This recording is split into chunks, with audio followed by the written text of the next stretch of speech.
Et bon, ils vont apparaître là tout à l'heure. Ils sont axés essentiellement sur trois plans. Le plan géographique, le périmètre du territoire concerné.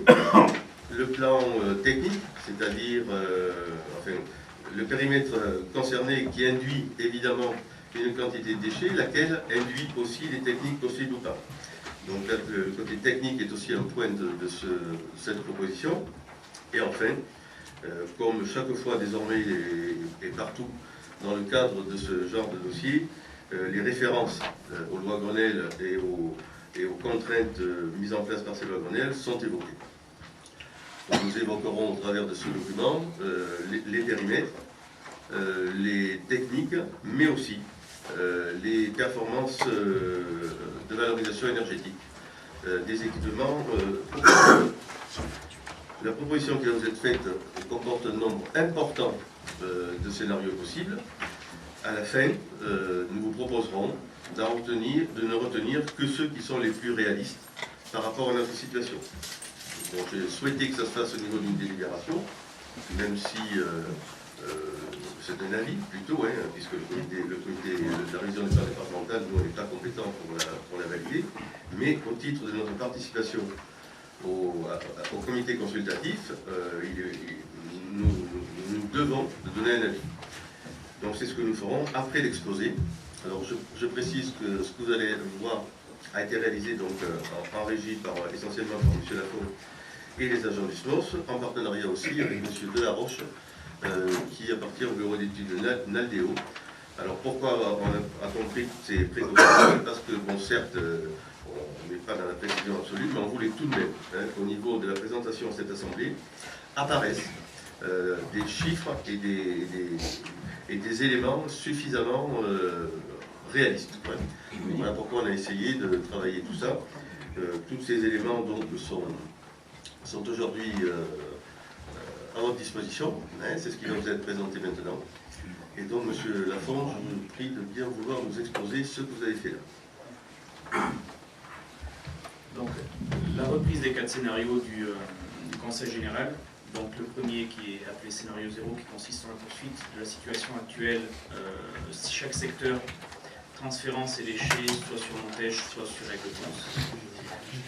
Deuxième scénario qui est appelé scénario 1, c'est le maintien du plan actuel avec une une SDND pour les OMR en mode bioréacteur et une USDND classique sans valorisation du biogaz pour les déchets d'activité économique et les encombrants. Drujac restant de son côté en transférant sur le UOM d'Aiguefonce. Scénario 2 qui est un site unique de traitement qui consiste en une évolution par rapport au PDEDM actuel avec un seul site, soit exploité en bioréacteur, soit exploité de façon claire en USDND classique. Drujac étant à part, et la dernière évolution des derniers scénarios, c'est l'enregistrement du SMOS et de Drujac, avec soit méthode d'enfouissement par bioréacteur ou SDND classique, soit une UEOM pour 35 000 tonnes par an. Une UEOM, c'est quoi? Unité d'incinération des ordures ménagères. Monsieur le maire d'Ypres, laissez les gens parler, s'il vous plaît. Déjà cet après-midi, vous êtes allé, oui. J'ai fait quoi? Vous êtes allé prendre en otage quasiment les agents du SMOS. Si. Alors qu'ils n'ont aucune compétence pour vous donner quelques documents, que ce soit sans les élus.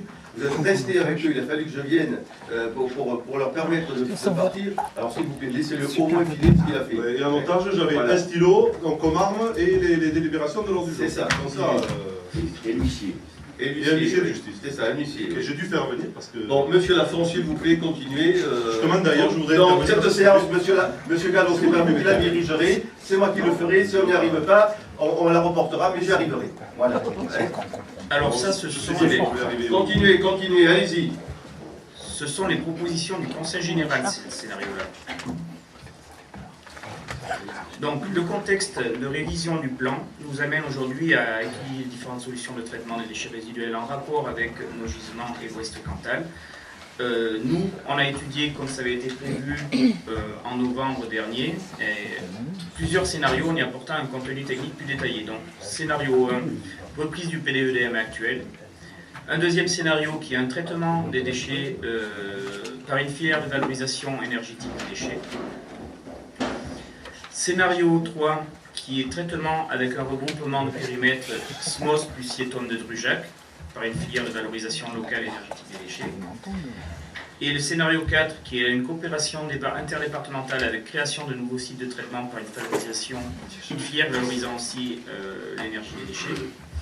Et un scénario 5, qui est une coopération interdépartementale sans création de nouveaux sites de traitement sur le secteur, qui sera retenu.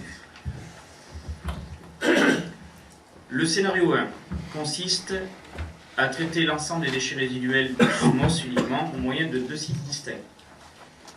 Par une ISDND basique pour les encombrants et les déchets d'activité économique non fermentescibles, une ISDND en bioréacteur pour les OMR et autres déchets résiduels sur notre site. C'est en fait la reprise du plan de 2007. Mode d'organisation, voilà, avec une valorisation de 6000 MWh par an sous forme d'énergie, soit sous forme de chaleur pour alimenter des installations collectives, des habitations, des activités économiques, soit sous forme d'électricité qui est ensuite injectée dans le réseau RDF, soit sous forme de gaz qui peut être injecté dans le réseau GRDF aussi. Par contre, l'ISDND pour les déchets d'activité économique, les encombrants, ne permet pas de valorisation énergétique. C'est à peu près 2000 MWh par an qui sont perdus et qui partent dans l'atmosphère.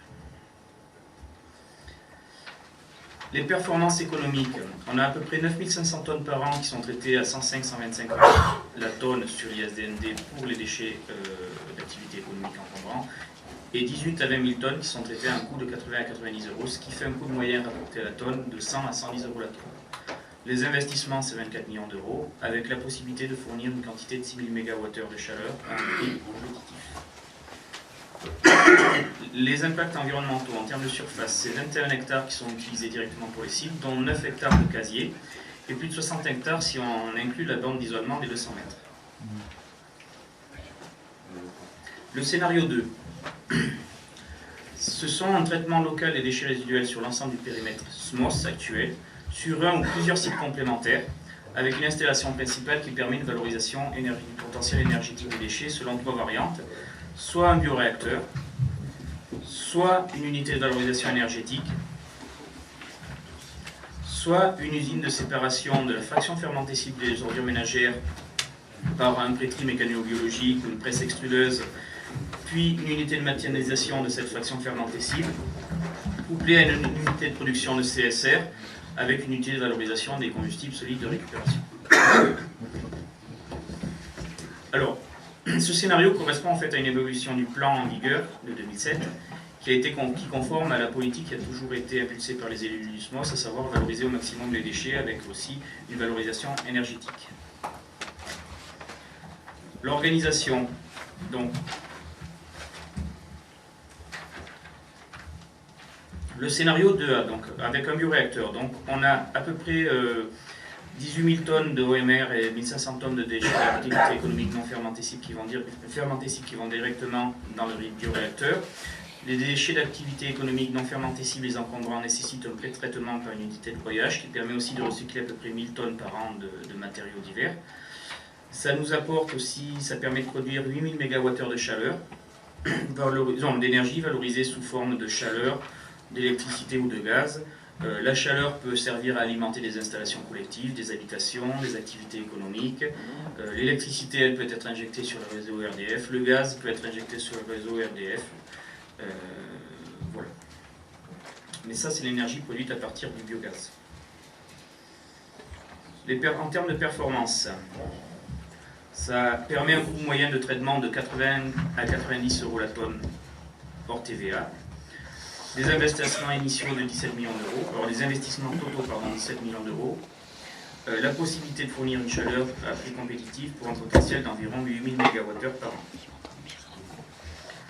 En termes de surface consommée, il faut à peu près 17 hectares pour le site, dont 7 hectares de casier, et ce qui correspond à peu près à 37 hectares quand on inclut aussi la bande de servitude des 200 mètres. Le procédé bioréacteur permet aussi de réduire les émissions de gaz à effet de serre par un meilleur captage du méthane et une valorisation du biogaz qui permet d'économiser aussi l'utilisation de ressources combustibles. Le scénario 2B, qui est basé sur une unité de valorisation énergétique des déchets ménagers. Donc, nécessite la valorisation énergétique des 27 000 tonnes de déchets OMR, déchets fermentescibles, plus après traitement par unité de broyage les déchets non fermentescibles des activités économiques et des encombrants.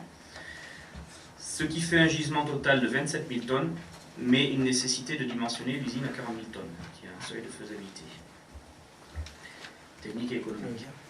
En termes de valorisation énergétique, le potentiel du gisement de déchets du SMOS est valorisé à hauteur de 49 000 MWh par an, au lieu des 8 000 MWh avec le bioréacteur. En termes de bilan, ça permet de produire de l'eau chaude pour alimenter des installations collectives, des activités économiques, des habitations aussi, ou de produire l'électricité qui est ensuite injectée sur le réseau RDF. Les performances en termes de coût, 120 à 150 € la tonne hors TVA, selon le mode de valorisation, c'est-à-dire avec la chaleur on arrive au coût le plus faible, avec toute électricité on arrive au coût le plus élevé. Les investissements sont de 34 à 40 millions d'euros et la possibilité de fournir une quantité importante de chaleur à prix compétitif. Donc de 43 000 MWh par an à 49 000 MWh.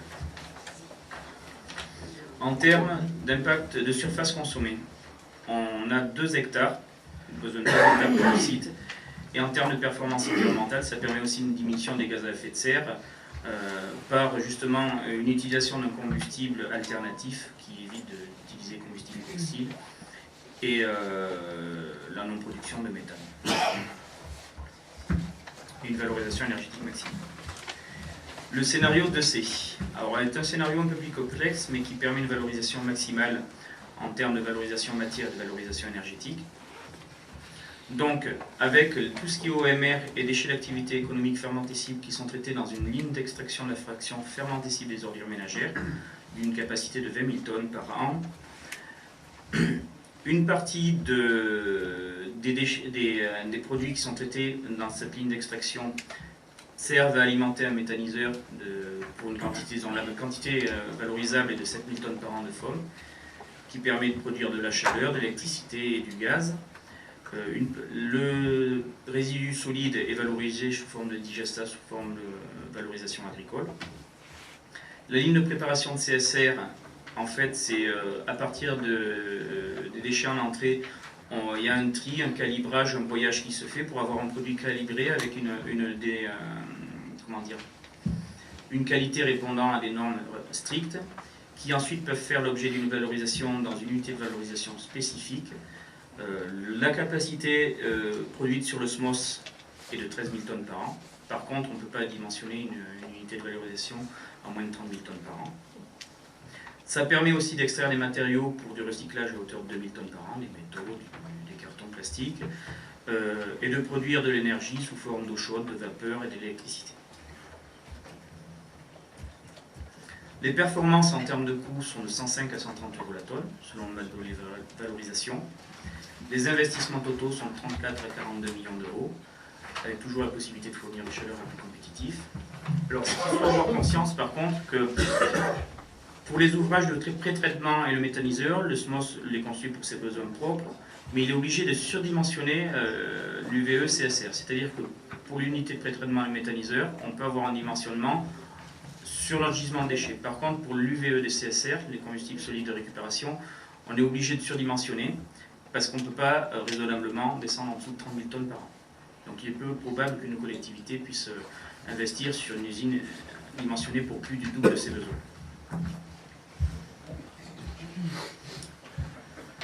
Et il y aura un problème après derrière d'apport qu'il ne faut pas pérenniser.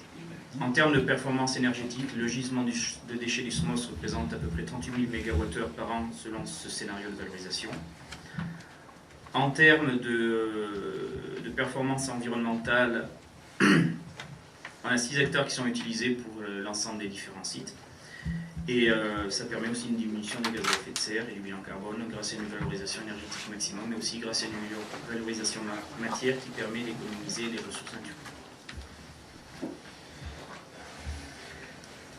Le scénario 3, ce sont en fait les mêmes options variantes sur un périmètre étendu à Drujac, Spos plus Drujac, selon les trois mêmes variantes possibles, sur lesquelles je vais passer un peu plus vite sur la description du procédé. Donc c'est toujours une évolution du plan en vigueur. Alors, même scénario avec le bioréacteur, sauf que cette fois on est un bioréacteur 35 000 tonnes par an. Donc qui permet une valorisation en chaleur, électricité, gaz, du biogaz qui sera totalement capté et récupéré. L'unité de broyage permet aussi de recycler un certain nombre de matériaux, papier, plastique, métaux. Les performances du scénario en termes de coût, on a un coût de traitement moyen de 75 à 85 € la tonne hors TVA, pour des investissements totaux de 17 millions d'euros.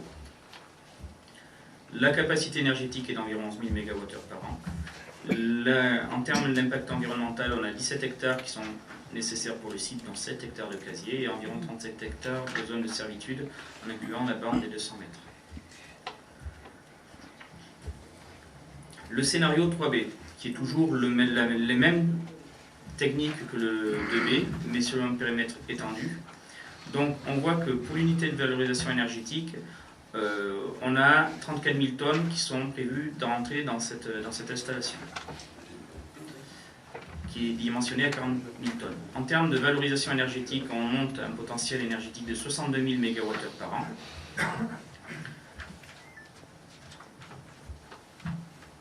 En termes de coût, on a un coût de traitement de 120 à 150 € la tonne hors taxe, hors TVA, selon qu'on valorise sous forme de chaleur et d'électricité. Des investissements totaux de 34 à 40 millions d'euros. La production énergétique, 54 MWh par an si on fait une production mixte électricité-chaleur, jusqu'à 62 000 MWh par an si on ne produit que de la chaleur. 2 hectares pour le nécessaire pour les sites.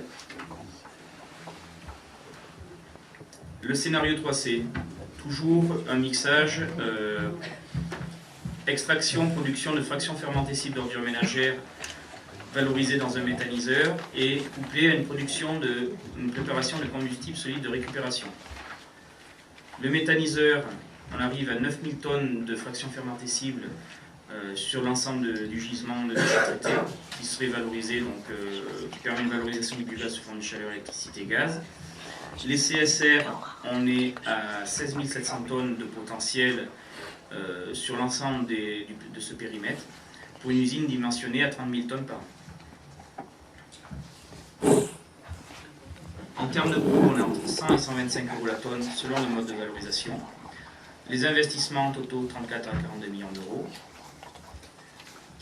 Même constat que pour le scénario 2C, on est obligé quand même de dimensionner autant pour ce qui est les usines de pré-traitement pour extraire la fraction fermentescible ou pour méthaniser, on peut dimensionner des installations pour nos propres besoins, autant pour la production pour la valorisation du combustible solide de récupération, on est obligé de surdimensionner l'installation pour pouvoir atteindre un seuil de faisabilité technico-économique, mais de la surdimensionner au double de notre potentiel, donc ce qui est difficilement faisable sans prendre de risque.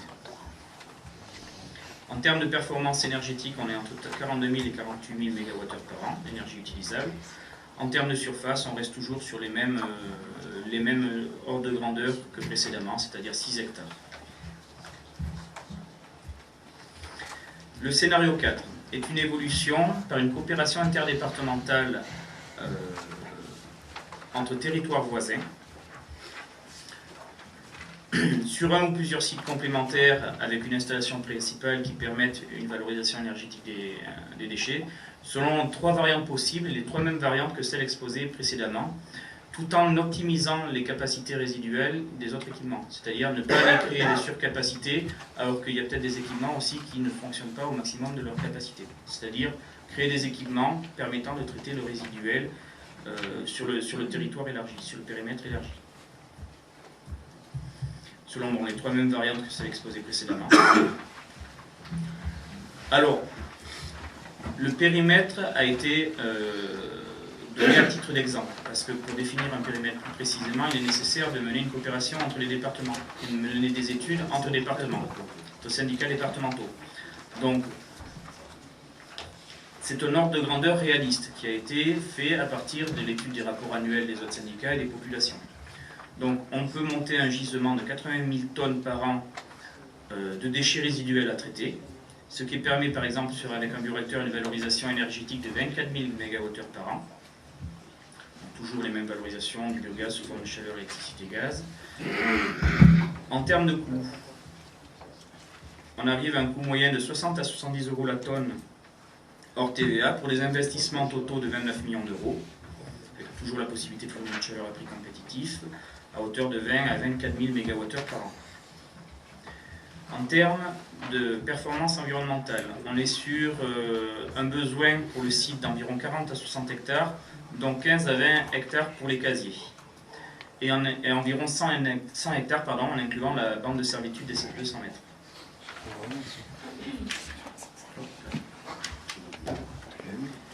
Le scénario 4B, l'évolution du scénario des variantes B des scénarios 2 et 3 sur un périmètre étendu, où là on dimensionne une unité de valorisation énergétique à 80 000 tonnes par an, ce qui offre un potentiel de 150 000 MWh par an d'énergie, valorisable sous forme de chaleur ou sous forme d'électricité. En termes de performance, on arrive à un coût moyen de 95 à 120 € la tonne, toujours selon le mode de valorisation de la chaleur, de l'énergie. Des investissements qui sont de 68 à 80 millions d'euros et la possibilité de fournir une quantité assez importante de chaleur, jusqu'à 150 000 MWh à un prix compétitif. En termes de performance environnementale, 3 hectares sont nécessaires pour le site. Ça permet aussi une diminution des gaz à effet de serre, du bilan carbone, grâce à une valorisation énergétique maximale des déchets, donc qui permet de suppléer, de remplacer autant de combustibles fossiles qui seraient utilisés. Le scénario 4C, coopération interdépartementale toujours avec un couplage méthaniseur plus unité de valorisation de combustible solide de récupération, avec une ligne d'extraction, une ou plusieurs lignes d'extraction, la forme d'une capacité de 60 200 tonnes par an, une ligne de préparation des combustibles solides de récupération de 60 000 tonnes par an, qui offre un potentiel de 20 000 tonnes à méthaniser avec le méthaniseur, donc, à la fois, et un potentiel de 36 000 tonnes pour l'unité de valorisation énergétique des CSR, qui serait dimensionnée pour 40 000 tonnes. Parce qu'il y a toute une partie qui est traitée et il y a une partie qui part ici et à laquelle il faut rajouter ça. Voilà. Il y a à peu près 40 000 tonnes plus 5 000 tonnes. En termes de performance, on arrive à un coût moyen de 100 à 120 € la tonne, hors TVA, avec des investissements totaux de 60 à 60 millions d'euros, la possibilité de fournir une chaleur à prix compétitif à hauteur de 75 à 85 000 MWh par an. En termes de performance environnementale, il est nécessaire de disposer de 5 à 8 hectares pour pouvoir construire les sites. Ça permet aussi de diminuer les gaz à effet de serre par une valorisation énergétique maximum des déchets, mais aussi par une valorisation énergétique de matière maximum des produits résiduels, en récupérant d'autres matériaux recyclables. Le scénario 5, toujours une proposition de coopération interdépartementale, sans créer de nouveaux sites, de nouvelles installations, mais en utilisant les sites qui sont déjà autorisés, ce qui permettrait les sites déjà autorisés en optimisant le fonctionnement de ces sites, mais aussi en mutualisant la logistique et les flux de déchets. Donc aujourd'hui sur le secteur, aux abords du secteur, on a déjà 4 unités dans un rayon de 200 mètres autour d'Aurillac qui sont autorisées. Donc l'UVE d'Égleton, l'UVE de Brive, la DRIM à Montèche, ainsi que le bioréacteur Trifil à la Bessière-Candel. À proximité de notre territoire, il y a aussi un réseau de quais de transfert qui sont déjà utilisés pour aller sur ces installations. Donc sur Mauriac, ils sont transférés ensuite sur l'UVE d'Égletons. On pourrait éventuellement aussi dire que les déchets du ouest, donc secteur nord-ouest SMOS, soient rapatriés sur Argentat et puissent partir ensuite sur l'UVE de Brive. Le secteur de SMOS pourrait être regroupés avec Decazeville, par exemple. C'est une proposition, à titre d'exemple, ça nécessite un travail plus approfondi entre syndicats de traitement et départementaux. Et sur le secteur de Aurillac, pareil, qui est optimisé avec plusieurs possibilités de traitement à l'extérieur, soit sur Brive, sur Tifil, etc. En fait, là, l'intérêt, c'est qu'on massifie les transports, on optimise les moyens de transport pour réduire le coût de transport et l'impact des transports aussi, l'impact carbone des transports, et optimiser aussi le fonctionnement des équipements existants par des coopérations avec des collectivités qui permettraient aussi d'avoir le meilleur coût de traitement au final.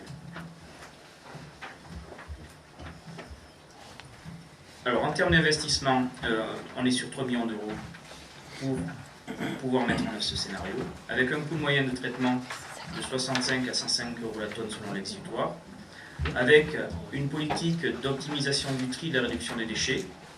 Donc, tous les investissements qui ne sont pas mis justement sur le traitement des déchets résiduels peuvent être mis sur le tri et sur la réduction des déchets. Bon, en termes de valorisation énergétique au niveau local, on ne peut pas valoriser au niveau local. Ce sont les autres qui profitent de l'énergie produite. En termes de performance environnementale, on a besoin de 3 hectares pour les sites à créer, que ce sont les différents centres de transfert, donc une partie est déjà créée. Ça permet aussi des diminutions de gaz à effet de serre grâce au procédé bioréacteur, par exemple, grâce à l'UVE sur Aigleton ou sur Brive, qui sont des méthodes qui permettent une valorisation énergétique maximum, mais aussi par une optimisation des transports. Alors là, un tableau qui rappelle les différents chiffres qui ont été montrés pour les avoir tous sur le même écran. Voilà, donc en termes de performance énergétique, on voit que les scénarios 4 sont maximum, les scénarios B aussi. En termes de coût, vous avez les différents chiffres, je peux vous montrer le détail du tableau.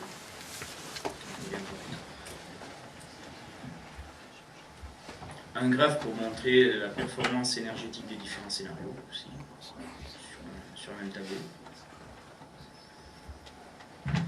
Ensuite, si on se base sur des critères de performance de développement durable, c'est-à-dire à la fois des notions de coût, des notions de création d'emplois, des notions sociales, des notions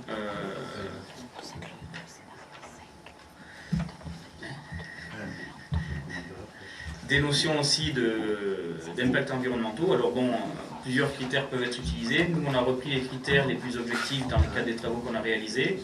Donc sur la possibilité de valorisation locale d'énergie, sur les coûts de traitement, sur les créations d'emplois, sur la superficie des sites nécessaires sur la superficie nécessaire pour créer les sites, ainsi que sur le nombre de rotations de camions. Donc plus la surface est verte, on va dire, plus la performance de développement durable est élevée. Ça, c'est pour avoir une représentation visuelle de ce qu'apporte chaque scénario. Là, on passe au scénario 2 et 3. Donc, où, toujours, voilà, plus la surface est verte, plus la performance est importante. Scénario 4 et scénario 5.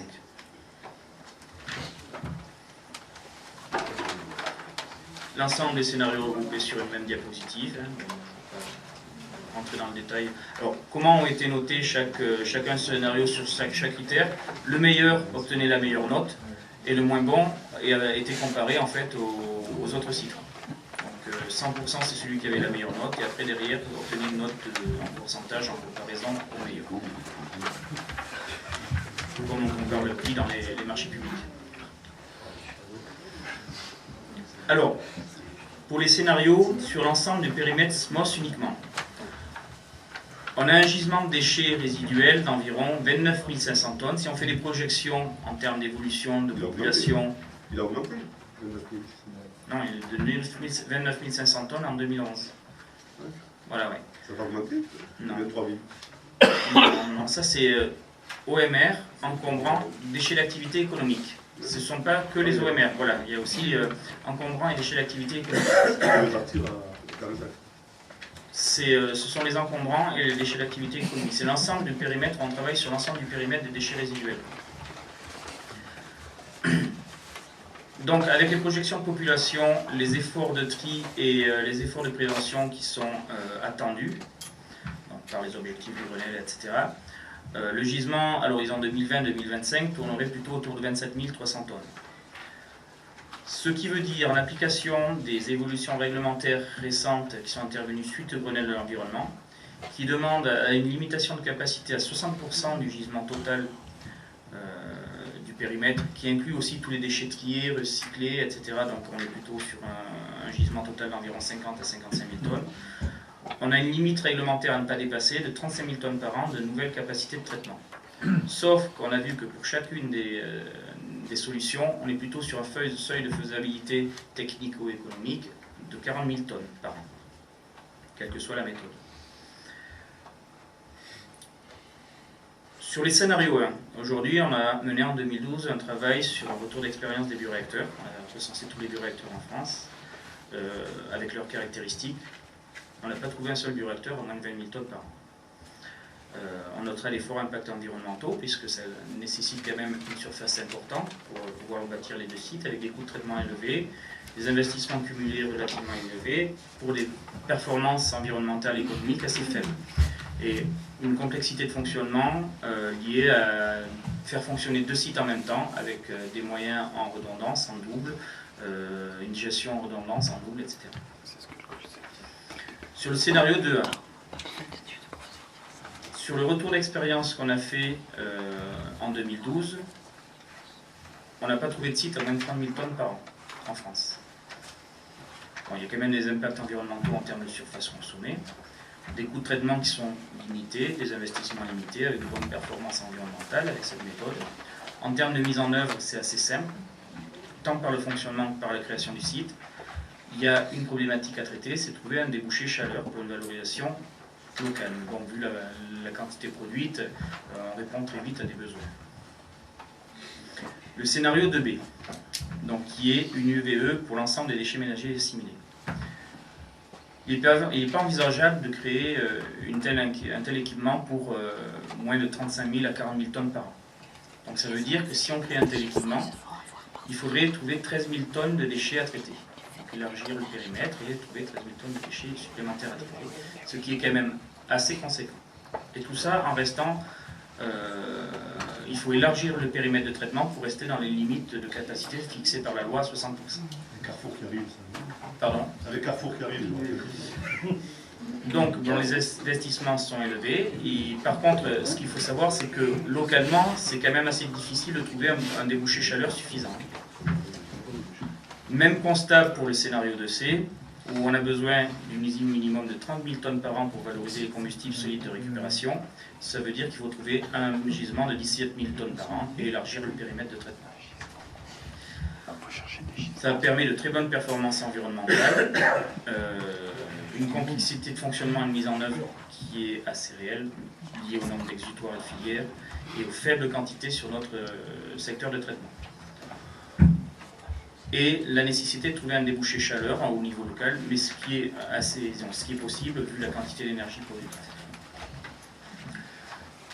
Sur les scénarios 1, on constate que les résultats et les performances sont loin d'être optimales par rapport au gisement de déchets. Le scénario 2, les résultats et pareil, les performances sont peu optimaux par rapport au gisement.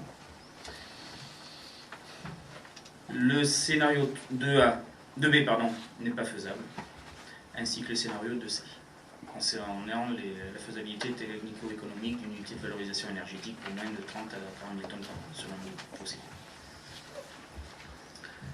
Lorsqu'on passe au scénario 3, donc périmètre élargi, SMOS plus Drugel. Bon, je rappelle toujours le seuil de faisabilité technique et économique qu'il faut tenir pour simplifier ces 40 000 tonnes par an.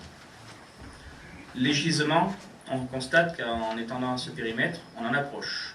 Mais avec les projections, les évolutions de population sur les 15 années à venir, normalement, on devrait plus se rapprocher de la barre des 30 000 que de se rapprocher de la barre des 40 000. 36 200 passerait à un estimé de 33 600 tonnes par an. Avec ce périmètre-là, la limite réglementaire à 60% du gisement total de déchets se situe à peu près à 38 000 tonnes par an. Ça veut dire qu'on est limité à créer de nouvelles capacités de traitement de déchets résiduels en dessous de 38 000 tonnes par an. On ne peut pas aller au-delà. Pour un bioréacteur de cette taille, on a quand même, sur le retour d'expérience qu'on a mené en 2012, un faible retour d'expérience, puisqu'en France, on n'a recensé que 2 projets de cette taille-là, dont un projet expérimental dans le Jura et un autre qui est un site en fonctionnement à Nisseval-sur-Loire, mais dans un contexte assez particulier, puisque c'est un terrassier qui a développé cette filière-là localement. En termes d'impact environnementaux, il y a quand même un peu de surface consommée, les coûts de traitement restent limités, les investissements restent limités, avec de bonnes performances environnementales, une simplicité de mise en œuvre et de fonctionnement. Il y a la nécessité de trouver un débouché chaleur local, ce qui est pas chose extrêmement compliquée vu la quantité d'énergie produite. Le scénario 3B. On est toujours confronté au même écueil. Ça veut dire qu'il nous faut trouver 6000 tonnes de déchets pour optimiser le fonctionnement du site, alors qu'on est limité par la réglementation aux 60% du prélèvement.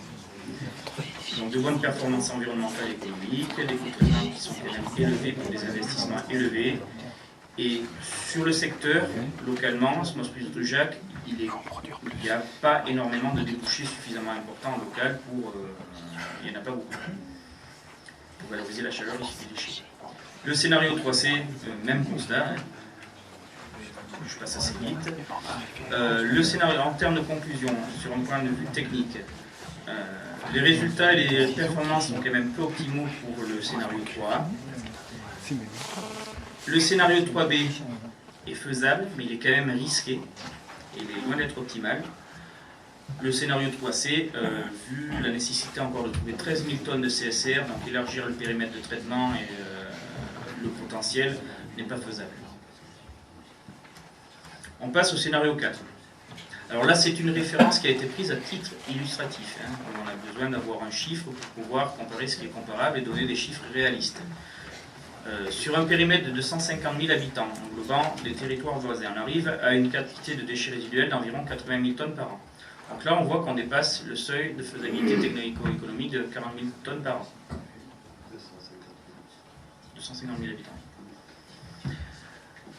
On a un retour d'expérience suffisamment important pour vérifier on a pu vérifier la faisabilité, le fonctionnement correct d'un bioréacteur de 80 000 tonnes par an. Donc il y en a 20, on a recensé plus de 20 projets en France sur des sites de taille comparable. Les impacts environnementaux en termes de superficie restent quand même assez importants, vu la surface consommée. Mais par contre, il faut quand même avoir conscience qu'ils sont optimisés par rapport au gisement de déchets. Puisqu'on concentre sur une surface réduite un gisement plus important. Les coûts de traitement sont limités, les investissements sont limités, les performances environnementales sont bonnes, avec une valorisation énergétique, une simplicité de fonctionnement de mise en œuvre et la possibilité de trouver un débouché chaleur au niveau local. Le scénario 4B, donc unité de valorisation énergétique des déchets ménagers assimilés, de l'ensemble de ces déchets ménagers assimilés sur l'ensemble du secteur.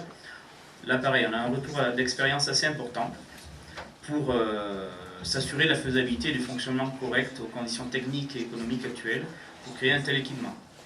En France, on a recensé 17 installations de cette taille qui ont moins de 20 ans, qui ont une capacité inférieure à 90 000 tonnes, donc à capacité comparable.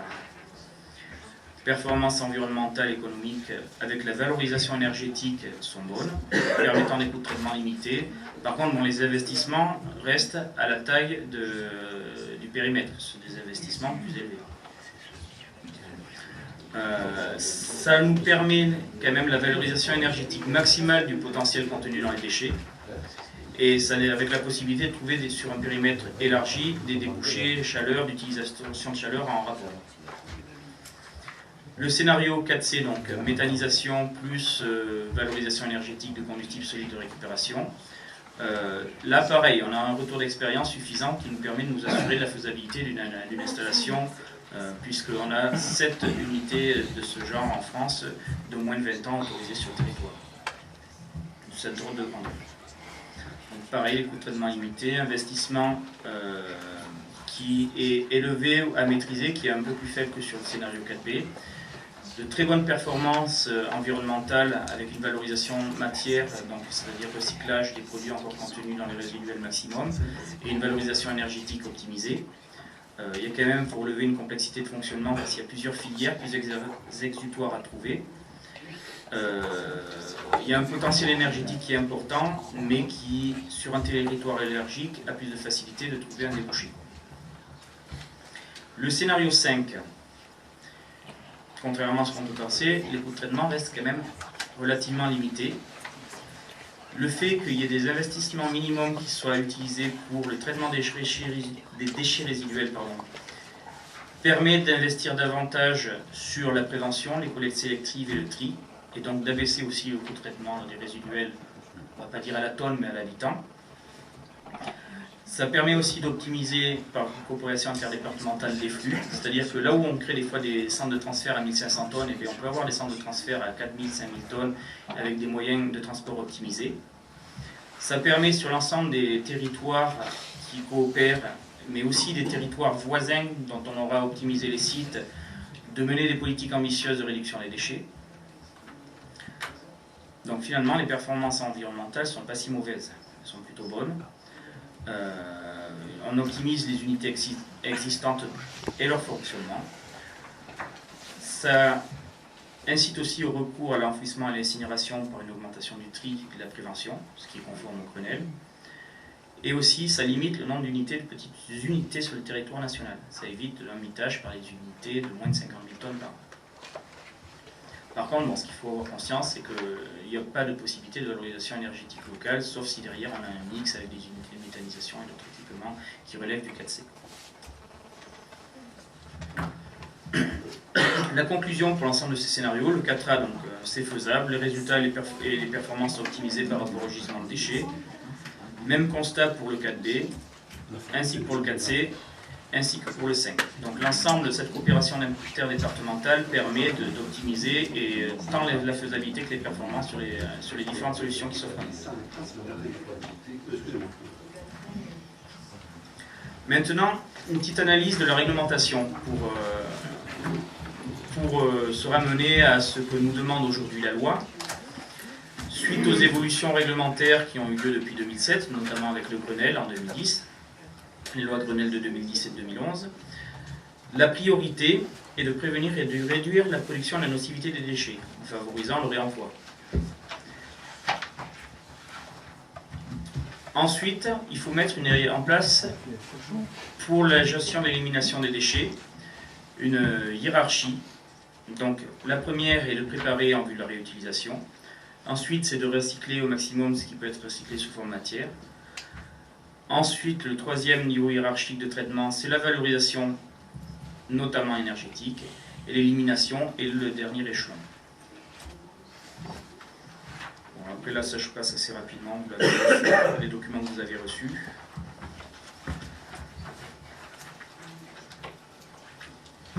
Les travaux du Grenelle et les lois qui sont issues du Grenelle ont fixé comme objectif national d'abord de réduire à la source. Ce que le SMOS a fait déjà dans le cadre de son programme local de prévention. Il fixe aussi comme objectifs nationaux de développer au maximum la réutilisation, mais aussi le recyclage.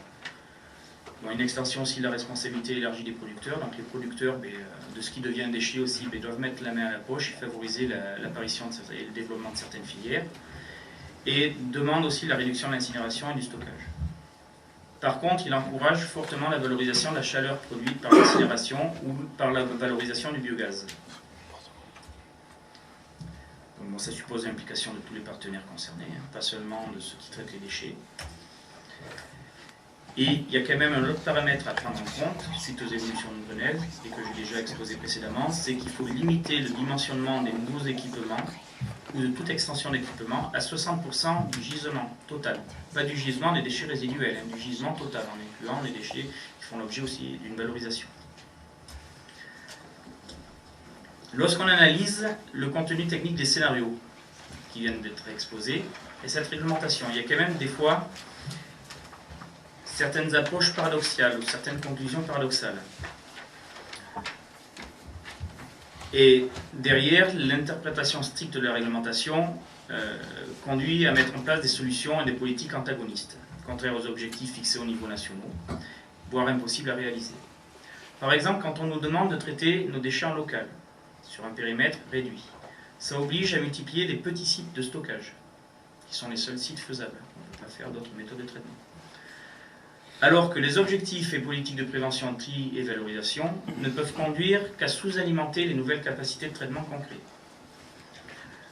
D'autres installations existantes dans certains territoires voisins relativement proches, de par les mêmes politiques de tri et de réduction, ne peuvent qu'être encore moins optimisées, recevant moins de déchets. Donc ça peut être antagoniste, puisque ça n'inciterait pas justement à avoir une politique sur ces mêmes territoires voisins, qui font aussi partie de notre territoire national, à trier, à valoriser et à réduire les déchets. Ça nous oblige à multiplier les petits sites de stockage, alors que l'esprit même de la réglementation pousse à réduire la part enfouissement et incinération, et donc le nombre d'installations et les quantités que les existances doivent traiter. On constate aussi que la TGAP, qui est le maximum sur les sites d'enfouissement, défavorise les petits centres de stockage, qui sont les seuls envisageables sur des territoires ruraux comme les nôtres. C'est aussi paradoxal.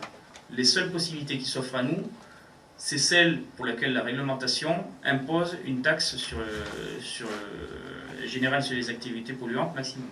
Donc ça accentue les déséquilibres entre territoires. Donc, et dernier paradoxe, c'est que sur les territoires ruraux et peu denses, on constate que seul l'enfouissement est envisageable, alors même que la réglementation demande en local et de favoriser le recours maximum à la valorisation énergétique pour réduire l'enfouissement, par incinération pour réduire l'enfouissement. Donc là, c'est pareil, c'est une équation qui est impossible à résoudre.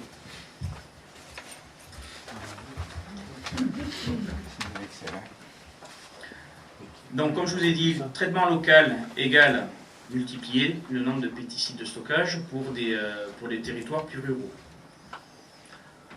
La limite de faisabilité technique, on a vu, notamment par le retour d'expérience qu'on a mené en 2012, que sur les sites modernes récemment créés,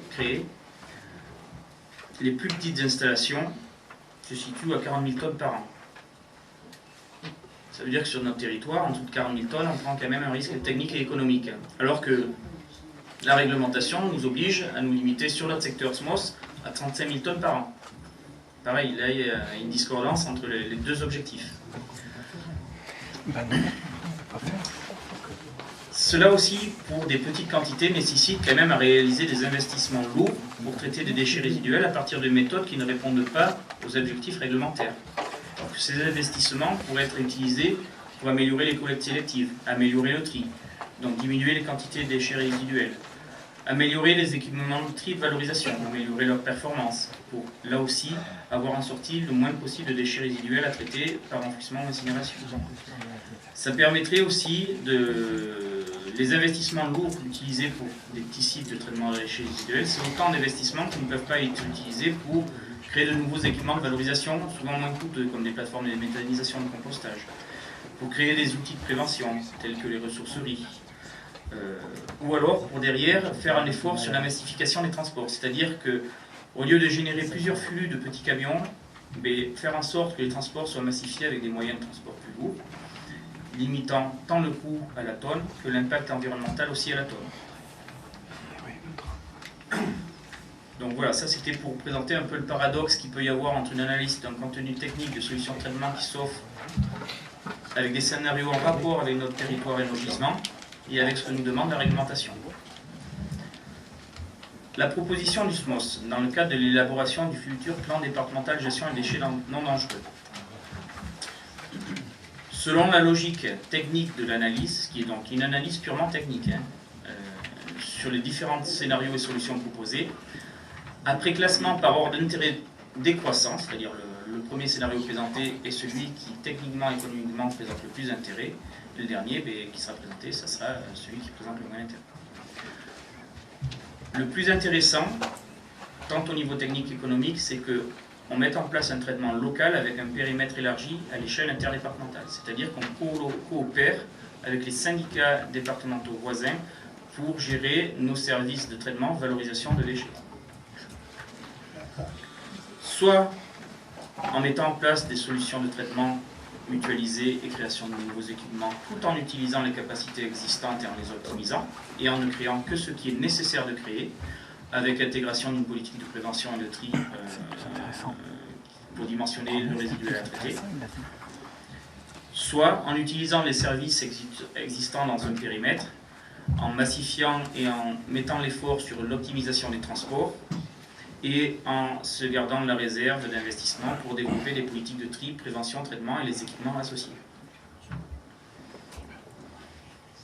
Ensuite, si on travaille à un périmètre départemental restreint, soit avec le SMOS ou TRUJAC, la seule solution envisageable, c'est un traitement par bioréacteur.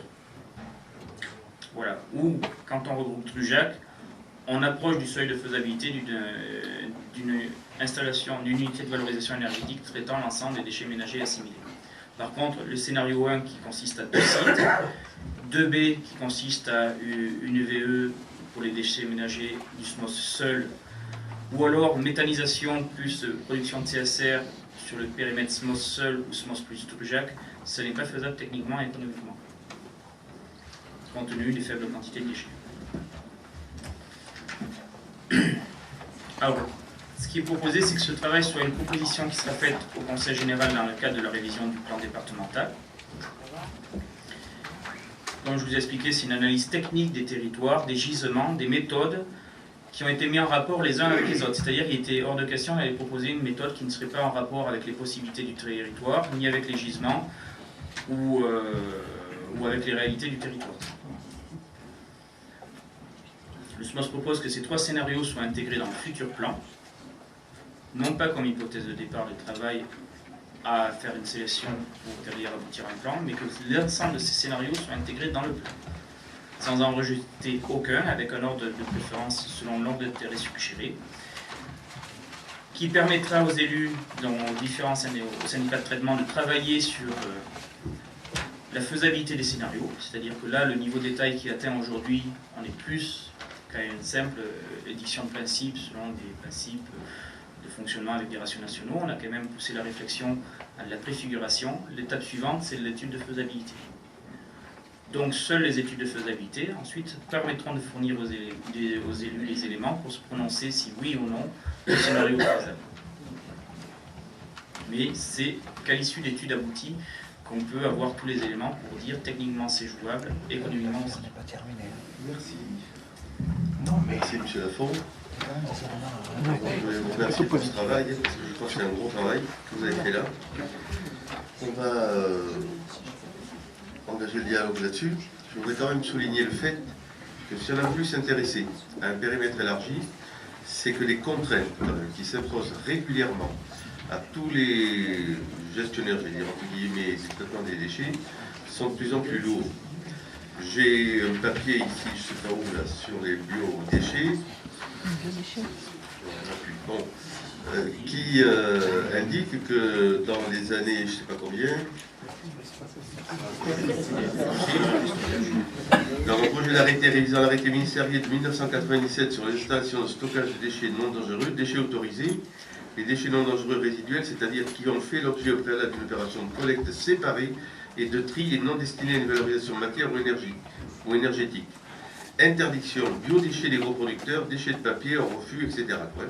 Ce qui veut dire que petit à petit, les quantités de déchets fermenticides vont être sorties des équipements d'élimination des déchets.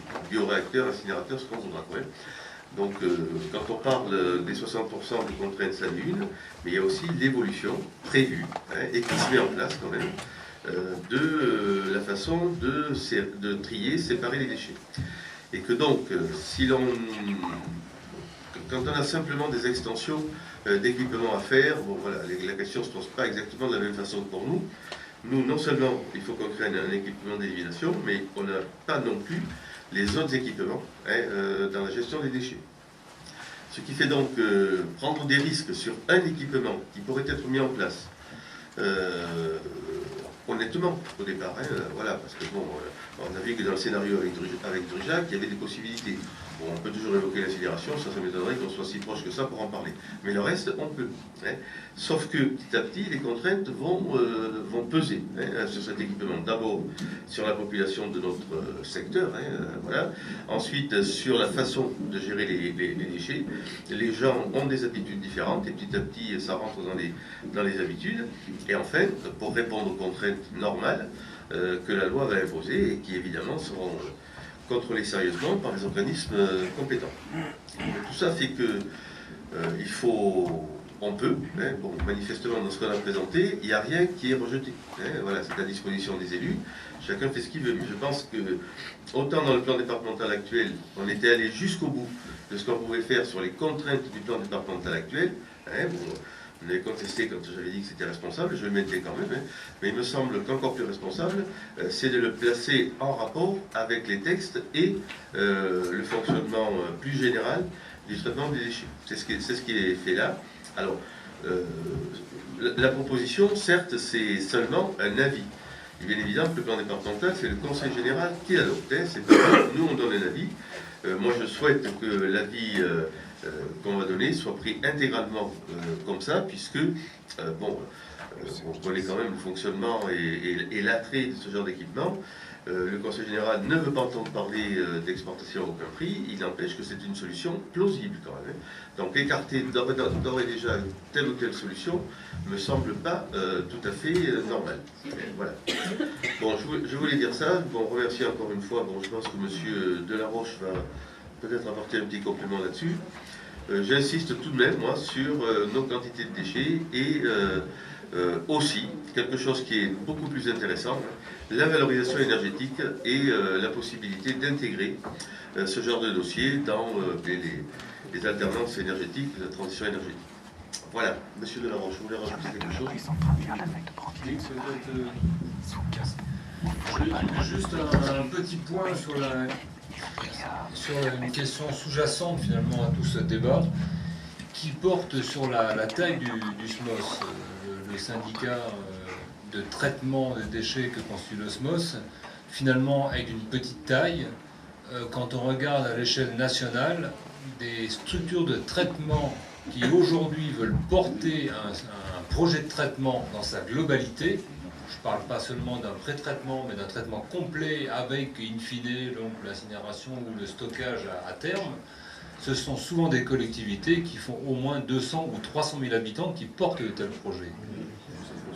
Et les petits EPCI de traitement que l'on rencontre encore, à 50 ou 80 000 habitants, soit elles bénéficient d'une installation ancienne sur le territoire et qu'elles font prospérer, soit elles passent essentiellement par prestation de services pour 3 ou 5 ans, et puis donc ils bénéficient d'une installation privée qui est sur leur territoire ou à l'extérieur, mais elles ne sont pas maîtres d'ouvrage en fait de cette installation-là. Donc je crois en fait que l'ambition du SMOS à vouloir, si le SMOS voulait traiter tous ces déchets sur son territoire, dans la globalité, c'est effectivement un challenge assez osé qu'aujourd'hui, d'autant plus que toutes les réglementations militent pour renforcer la protection de l'environnement, renforcer les impositions, et donc ça va dans le sens de grosses installations. Voilà, donc merci M. Delaroche. Donc, je vous le débat. Monsieur le député.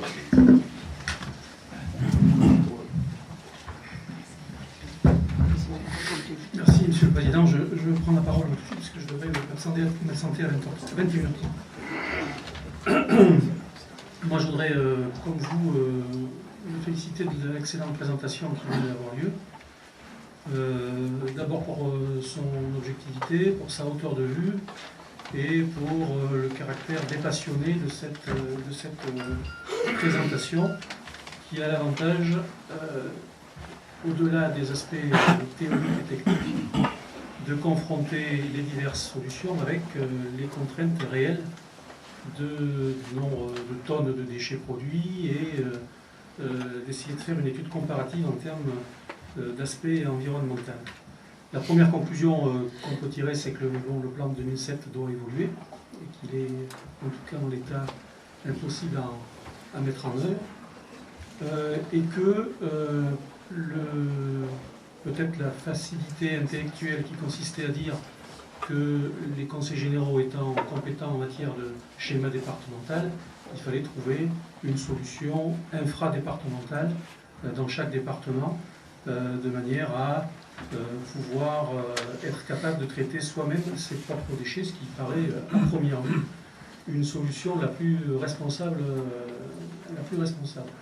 Or, il s'avère que le Cantal est un petit département, 150 000 habitants, et que la zone qui nous intéresse, même si on y ajoute Drujac, fait péniblement 100 000 habitants, si je ne me trompe pas. 80 000 sans Drujac et 100 000 avec Drujac. Et donc il est évident que par rapport à ce que vous nous avez dit sur les capacités minimum, on se retrouve avec tout un tas de solutions qui ne sont pas économiquement viables compte tenu du faible tonnage de déchets produits. Donc moi je suis très favorable conformément d'ailleurs aux conclusions, au caractère interdépartemental, enfin, de rechercher une solution interdépartementale à cette question. Et il me semble même que, mais ça c'est un avis personnel a priori à la lecture de l'étude, qu'il serait peut-être opportun de mettre le scénario 5 à la même hauteur de préférence que le scénario 4, dans la mesure où moi je vois que si effectivement il y a un certain nombre de défauts comme le transport sur route et la non-valorisation des déchets, il y a quand même un certain nombre d'avantages très forts, notamment au prix de l'investissement, parce qu'on est, par rapport au scénario 4, à 20 fois moins cher. On passe de 3 millions pour le scénario 5, si je ne m'abuse, à 50 ou 60 pour le scénario 4. Il y a donc là une différence énorme. Et donc moi, il me semblerait utile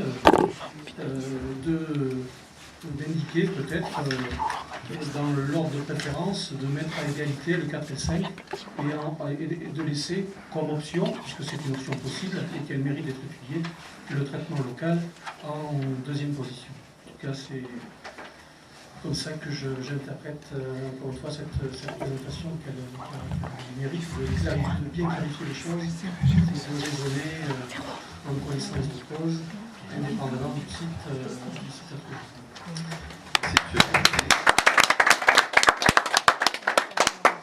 Ce soir, il y a du consensus dans l'air. Ah mais non, il était temps. Merci. Bon, vous allez partir. Je pense que vous donnerez un pouvoir quand même pour les votes, parce qu'on n'aura pas le temps de passer les délibérations avant de partir. D'autant plus que découle, alors je le dis aussi avant que vous partiez, découle de ces scénarios syndicaux interdépartementaux la création d'une association. Alors, bon, je le dis rapidement parce qu'on va en reparler après, puisqu'on ne peut pas travailler directement avec les syndicats, les statuts n'étant pas les mêmes. Donc voilà, le syndicat du Lot n'a pas les mêmes statuts que le SNOS par exemple ou que la Corée. Donc pour ces raisons-là, on est obligé de passer par une structure intermédiaire qu'on appelle une association de préfiguration à laquelle les syndicats adhèrent. Donc c'est la proposition que je ferai tout à l'heure par rapport à ça. Voilà. Merci. Est-ce qu'il y a d'autres qui prennent la parole sur ces propositions? Alors, je rappelle bien que ce sont des avis. Nous n'avons pas de capacité ni compétence pour imposer tel ou tel scénario, mais nous souhaitons vraiment qu'il n'y ait pas blocage par rapport à une seule méthode ou un seul, surtout lorsque, comment dire, on prend en compte les réalités du territoire. Voilà, monsieur. Oui, monsieur. Juste rapidement. Monsieur Grani. Puisqu'on voit que visiblement, à part un travail en commun avec les autres syndicats, ce sera difficile d'aboutir. J'engagerai monsieur le député à prendre contact avec les autres élus des départements voisins, parce que il semblerait que les autres départements aient tendance à vite fermer la porte, ce qui supprimerait ces possibilités-là. Donc, s'ils pouvaient se renseigner, ce serait pas mal. Je Monsieur le député. ne voudrais pas qu'on ferme les portes avant de les avoir explorées. Non, justement. Alors, Je parle des syndicats, je ne sais pas à quoi vous faites référence, monsieur le maire d'Erens, mais bon, nous on a déjà eu des réunions. Moi j'ai déjà rencontré mes collègues des autres syndicats. On a eu une réunion ici à Aurillac, la première pour dire oui ou non ensemble si on était d'accord ou pas pour avancer. Tout le monde a été d'accord. Je pense qu'il faut faire la différence, et ça c'est peut-être ce qui est apparu dans le journal aujourd'hui, il faut faire la différence entre les syndicats d'élimination des déchets, hein, qui ont des fonctionnements, des projets, des priorités, et peut-être les conseils généraux et leurs priorités. C'est peut-être ça également. C'est plutôt au niveau des conseils généraux. Voilà, je vous Les remercie. syndicats ont plutôt l'intention de travailler ensemble, Voilà. les conseils généraux, c'est une autre paire de manches. Voilà, merci de la précision, monsieur le maire. Bon, est-ce qu'il y a d'autres prises de parole?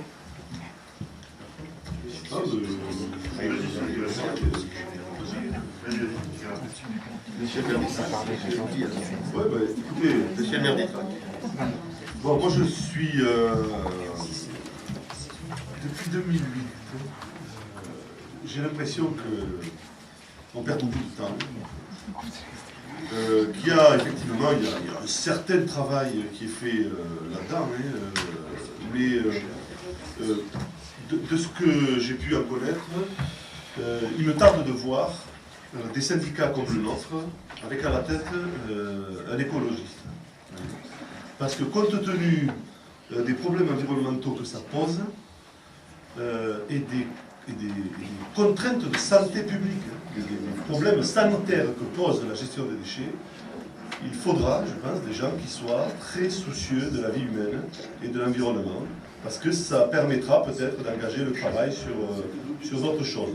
Là-dessus, j'ai vu une méthode, je vois une méthode de gestion des déchets qui est sur les déchets comme on les reçoit aujourd'hui.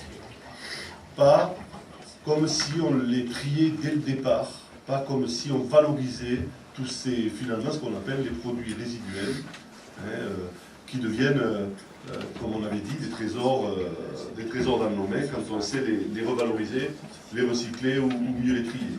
Donc ce qui m'inquiète, c'est qu'on est toujours dans une méthode de traitement au pied du mur et pas dans une méthode qui permet de les réduire vraiment conséquemment. Et il y a pourtant techniquement des méthodes qui le permettent, puisque vous avez des machines qui peuvent trier jusqu'à un coton-tige de façon automatique. Donc bon, mais ça c'est une autre histoire, ça n'est pas vraiment ma compétence, c'est juste un avis, un cri du cœur. Et pour beaucoup d'autres enjeux, je pense qu'on devrait aussi se soucier aussi de ça, puisqu'ils nous sont imposés par la loi. Si la loi n'imposait pas une méthode d'assainissement correcte, on ne ferait pas grand-chose aujourd'hui. Bon, moi je suis allé cet après-midi au SMOS, effectivement, contrairement à ce que dit le président, pas prendre en otage les salariés, puisque je reste toujours très courtois avec eux, puisqu'ils le sont de toute façon avec moi sans problème. Ils m'ont simplement dit qu'eux ne pouvaient pas me fournir les dossiers afférents aux délibérations qu'on devait prendre ce soir. Je voulais, moi, étudier, j'ai vu les diaporamas, j'ai vu les diapos, j'ai regardé un petit peu avec attention. Sur la deuxième diapo, j'ai vu qu'il y a tout un tas de réunions à l'ordre du jour. Groupe de travail du Conseil général, bureau syndical, groupe de travail du SMOS, comité syndical, commission consultative. Il y a tout un tas. Moi, j'étais intéressé pour savoir qui en était membre, quels avaient pu être les intervenants, lire les comptes rendus, voir comment vous aviez abouti à ces conclusions, à ce que vous nous présentiez. Ça m'intéressait de savoir quelle était la logique, le cheminement de chaque diapo, de façon à bien comprendre ce qu'on m'explique et donner un bon avis. Sauf que là, je me suis fait envoyer sur les routes, et je vous dis que j'en ai pris des épines. Parce que la façon dont M. Davernat m'a parlé, jamais, depuis 2008, on m'avait parlé comme ça. Ensuite, je l'ai même entendu dire au secrétariat du préfet, on a le maire d'Itrac qui fait chier dans le sport. Bon, mensonge. Alors, oui, non, mais ouais. Moi, non, Vous pouvez y aller. Voilà. Mais non, mais c'est exactement comme tu m'as parlé. Allez-y, Donc, j'ai téléphoné à la préfecture, qui a bien confirmé mon droit d'accès au dossier afférent aux délibérations. Dans nos conseils municipaux, c'est la même chose. Un élu veut consulter les dossiers de délibération, il a 3 jours pour venir les consulter. Il n'y a aucun souci. Là, ça a été impossible. Non, ça n'a pas été impossible, monsieur le maire. Quand vous avez donc, j'ai un procès-verbal de constat. Le secrétariat de la préfecture, le service de l'égalité de la préfecture m'a confirmé dans mes droits. L'avocat de la mairie, bien évidemment, aussi, puisqu'on a bien étudié le problème ensemble. J'ai ensuite, donc, M. Davernat est arrivé. Je me suis fait mettre au coin avec un bonnet d'âne.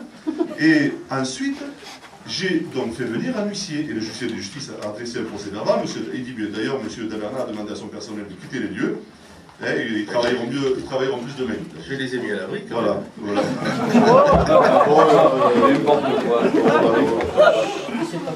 Voilà. Donc, l'huissier de justice, je voudrais que ce procès-verbal constat d'huissier soit mis au procès-verbal, au compte rendu de ce comité syndical. Parce que là, je suis désolé.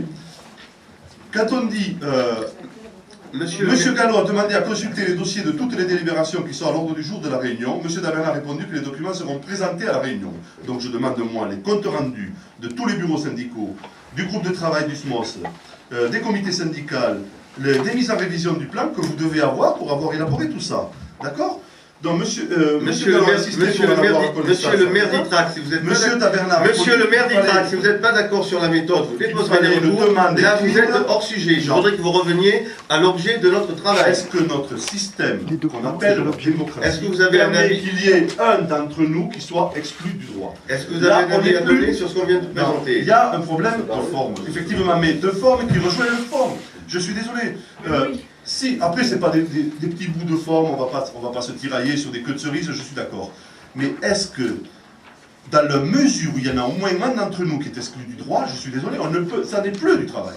Ça n'est plus possible. Est-ce que vous avez un avis J'avais sur le ce qu'on droit vient de de venir voir? voir les dossiers. C'était que j'en fasse ou pas après. Vous avez été incapable de dire quel dossier vous voulez voir. On vous l'a demandé à plusieurs reprises. Vous avez été incapable. Je viens de vous les citer là. Mise en révision du plan départemental, c'est le conseil général. Groupe de travail conseil général, c'est le conseil général. Bureau syndical, les membres du bureau syndical l'ont eu. Et donc, les membres du bureau syndical. Oui, les membres du bureau syndical l'ont eu. Et vous pouvez l'avoir en le demandant simplement. Et bien c'est ce que j'ai fait. Groupe de travail, ce sont les partenariats entre le responsable technique et le bureau d'études qu'on a recruté. La commission consultative, c'est le comité syndical, c'est le conseil général.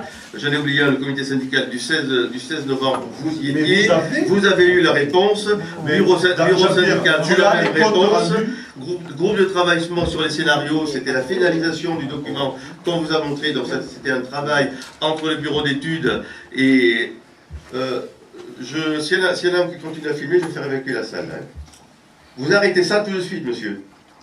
S'il apparaît une image quelque part, sur quelque site que ce soit, on retrouvera qui sont les responsables. Là, je veux dire, tu peux rien, c'est public. Voilà. Par contre, ensuite, donc, groupe de travail SMOS, donc je disais, c'est la finalisation du document qui a été là, qu'on a travaillé jusqu'au dernier moment, et le comité syndical d'aujourd'hui. Donc, votre demande n'avait d'autres objets que d'aller chercher des documents que peut-être on a insinué qu'on aurait, mais qu'on n'a pas. Donc, je ne sais pas d'où venait cette idée. Malheureusement, s'il y a une source, elle est très bonne. Tu m'as pas dit que tu n'avais pas les documents, tu as dit que tu ne voulais pas me les donner. C'est mensonge. Ça n'est pas la même chose. Mensonge. Voilà, mensonge.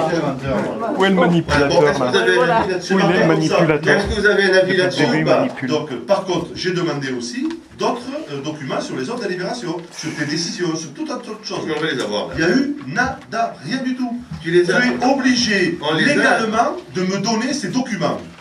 Et tu ne le fais pas. Ça, c'est un problème démocratique. On ne peut plus fonctionner comme ça. Après, que l'on soit d'accord ou pas d'accord, c'est une chose. Voilà. Quand tu ne veux pas fonctionner dans le droit, on n'est plus dans le droit. Qu'est-ce que vous... Et alors comment on fonctionne alors? Comment on fonctionne? Ah non, monsieur, vous avez... Comment on fonctionne alors, si je ne peux plus avoir accès au droit? Alors, les décisions... Je suis désolé. Les décisions, bon, en tout cas, les décisions, ce procès verbal, je le rendrai public. Je l'enverrai au tribunal, effectivement, au préfet. Et effectivement, peut-être qu'on remettra, on étudiera, on remettra en cause ce comité syndical de ce soir. Si vous voulez. D'accord. Voilà. Voilà. Ok, merci. Après, je me suis prononcé donc, sur la gestion des déchets. Bon, et puis, merci. Voilà, est-ce qu'il y a d'autres interventions sur cette proposition? Quel manipulateur, Steve? Monsieur Bessin.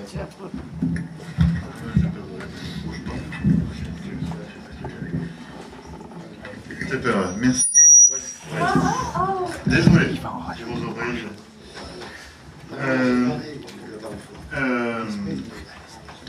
Bien. Moi, oui, il faut que ce soit enregistré. Moi, j'ai tout plein de remarques qui ont été faites pour essayer de revenir. Pour prendre ce dont vous venez de faire état, et je ne pense pas que ce soit le cœur du problème, mais c'est fondamental. Je voudrais juste dire, aujourd'hui, on a une présentation de scénario qui me paraît être important et très engageant par rapport à l'avenir, et surtout engageant par rapport à notre responsabilité d'élus qui travaillons sur ce dossier-là depuis au moins 5 ans, oui, 5 ans et demi. Et depuis 5 ans et demi, on est en train de me dire que là, ben, la meilleure des solutions, c'est de tout mettre sur un camion et de tout faire partir. Bon. S'il avait fallu 5 ans pour entendre ça, c'est fait. Mais, alors, je précise pour tout le monde que les abréviations ont bien été comprises. UVE, quand on parle d'unité de valorisation énergétique, c'est bien entendu de l'incinération. De la même façon, lorsqu'on parle du IOM, dans les documents, unité d'incinération des ordures ménagères. Et moi, j'ai quand même appris des choses fabuleuses. Et j'aurais à revoir mon bréviaire écolo, puisque le 4B, le scénario qui apparaît avec le plus grand la plus grande surface en termes d'intérêt au niveau environnemental et au niveau écologique, c'est d'exporter vers un incinérateur. Voilà. Donc je reverrai mon bréviaire écolo, parce qu'effectivement il y a des choses que je dois plus tout à fait comprendre ou maîtriser.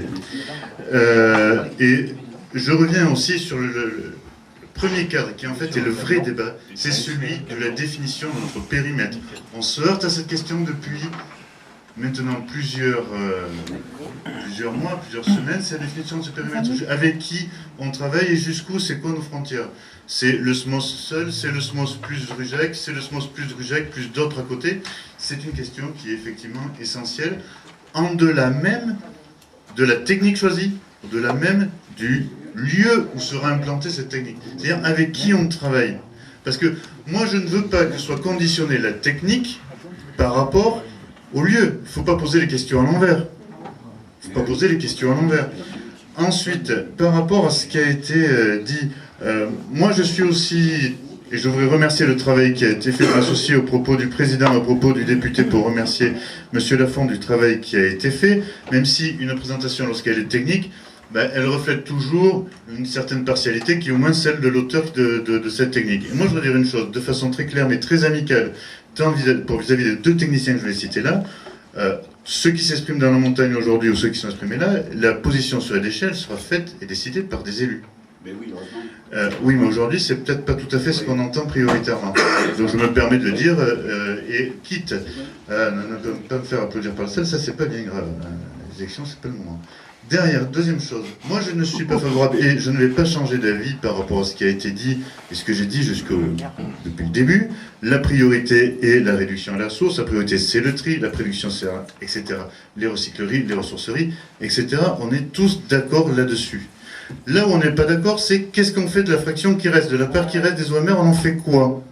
Eh bien moi je le dis, je l'assume, je ne suis pas favorable à ce qu'on tape en touche, je ne suis pas favorable à ce qu'on envoie chez le voisin. Je ne suis pas favorable à ce scénario 5, et contrairement à ce que demandait le député, je ne suis pas favorable à ce que ce scénario 5 de la facilité, ce scénario de l'échappatoire, on le mette en tête. Je ne pense pas que ça corresponde à une position d'élu responsable qui dit « je produis chez moi tant de déchets et je n'ai pas de solution, donc je vais le faire traiter chez le voisin ». Aujourd'hui, techniquement, il y a des solutions, on les a vues, elles y sont, donc moi je proposerais que soit configurer certains de ces scénarios, notamment le 2C avec le 5, pour pouvoir dire sur notre territoire on met des solutions de méthanisation. On ne met pas un méthaniseur unique qui va englober l'ensemble des déchets, de l'ensemble des filières biodégradables sur un territoire plus ou moins vaste, mais on peut étudier plusieurs méthaniseurs qui vont être répartis sur le territoire et mailler celui-ci. Aujourd'hui, c'est des choses qui existent, techniquement. On a des agriculteurs qui en font à leur niveau des méthaniseurs, en groupement. Donc on peut les faire à n'importe quelle échelle, les méthaniseurs. Donc par rapport à ça, il faut être bien clair. Donc moi, je voudrais simplement qu'aujourd'hui, on soit très prudent sur deux choses par rapport à ce qui sera amené à être présenté au Conseil général. Un, c'est l'impact, j'avais déjà dit en réunion de bureau, Monsieur le Président, donc je reste dans ma logique. Un, l'impact en termes de développement durable de chacun des scénarios, je souhaite que ça soit sorti, parce que ça me paraît être tout à fait partiel, je vais le dire comme ça. Et deuxièmement, je souhaiterais que ne soient pas priorisées les solutions qu'on pourra amener au Conseil général, qu'on dise on amène un package de 2, 3, 4 solutions, mais que celles-ci ne soient pas priorisées entre elles. Si on souhaite les prioriser entre elles, il faut qu'on ait effectivement peut-être plus de temps et plus de documents. À ce moment-là, il faut l'avis de chacun. Il faut l'avis de chacun. Moi, je vais demander à chacun des membres du Conseil de se prononcer sur l'incinération, vous en voulez? Bien entendu, l'incinération pas chez vous, hein, ce sera l'incinération chez le voisin. Hein. Voilà. L'incinération, oui ou non? Le transport, oui ou non? Les unités de valorisation énergétique, oui ou non? Mais si on fait une priorisation, il faut le temps, il faut l'étudier, mais après, il faut que chacun prenne ses responsabilités. Merci, monsieur Lessard. Est-ce qu'il y a d'autres interventions? Monsieur Granier. Il y a juste quand même, tu dis qu'il ne faut pas enlever la 2C. Dans la 2C, il y a quand même une UVE d'incinérateur.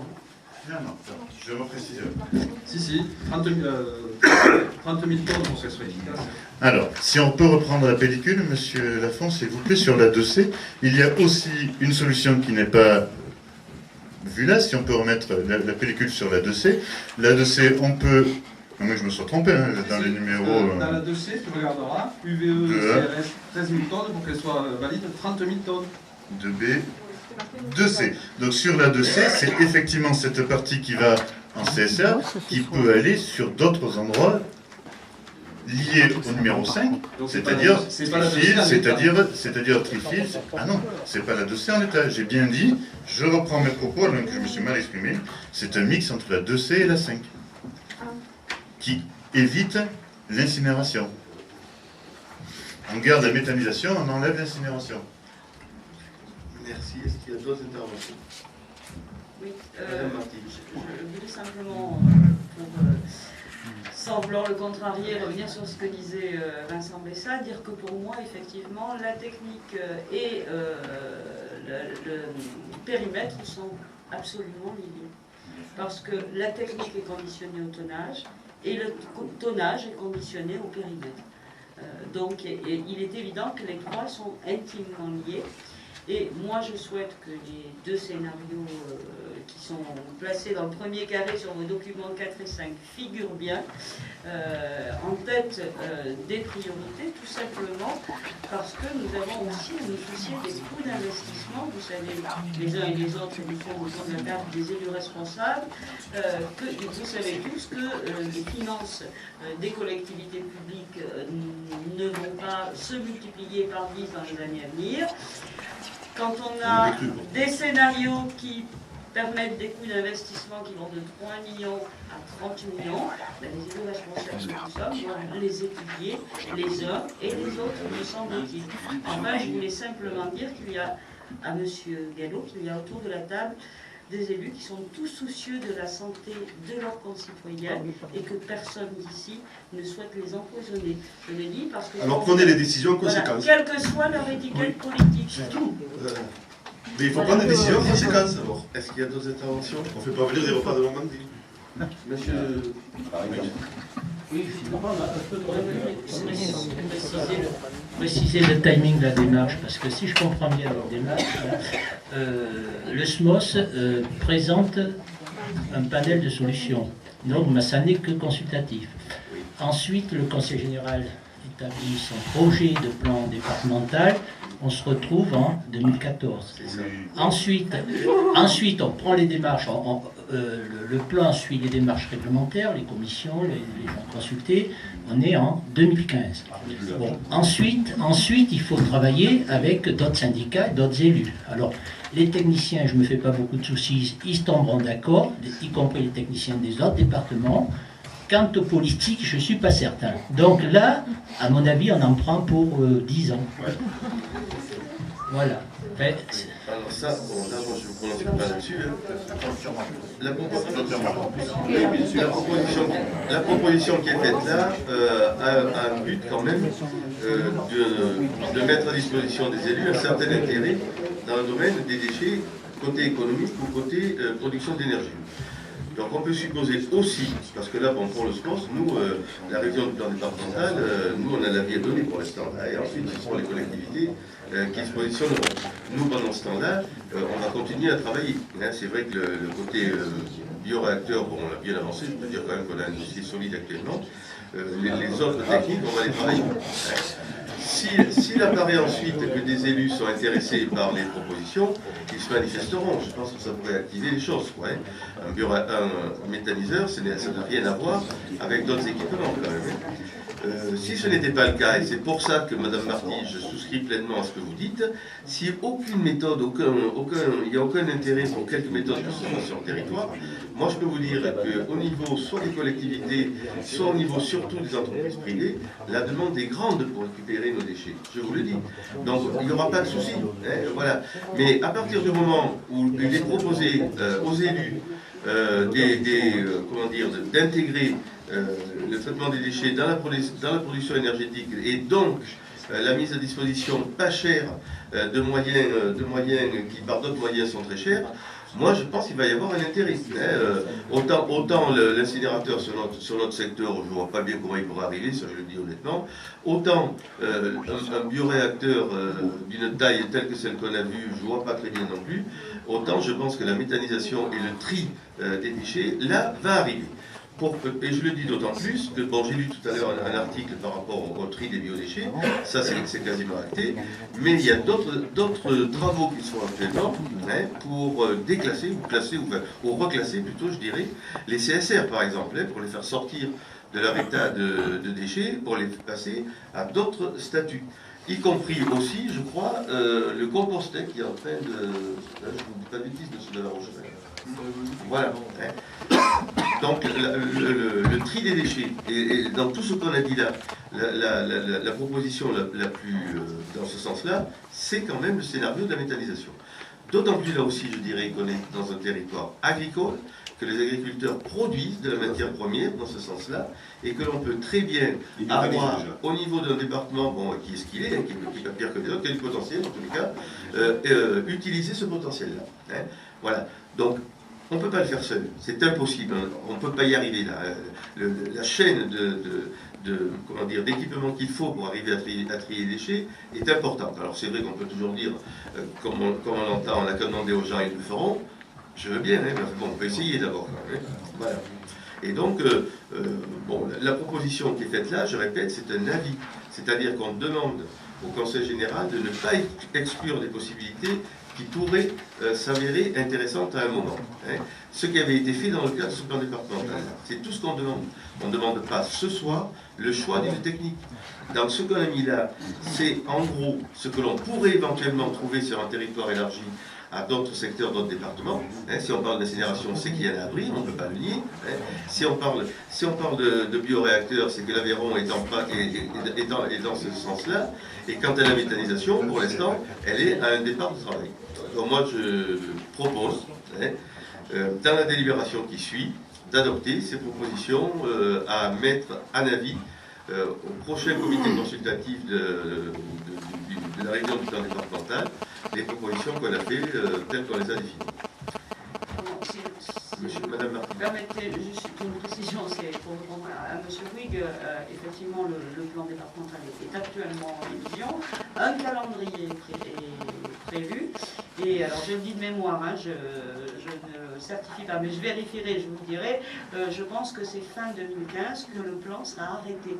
Le calendrier est prévu, et à partir du moment où le plan est arrêté, il a force de loi dans le département et il doit être appliqué. Enfin, quand je dis force de loi, le dernier prévoyait 2 installations. Nous savons ce qu'il en est aujourd'hui. En tout cas, il sera arrêté fin 2015. Voilà.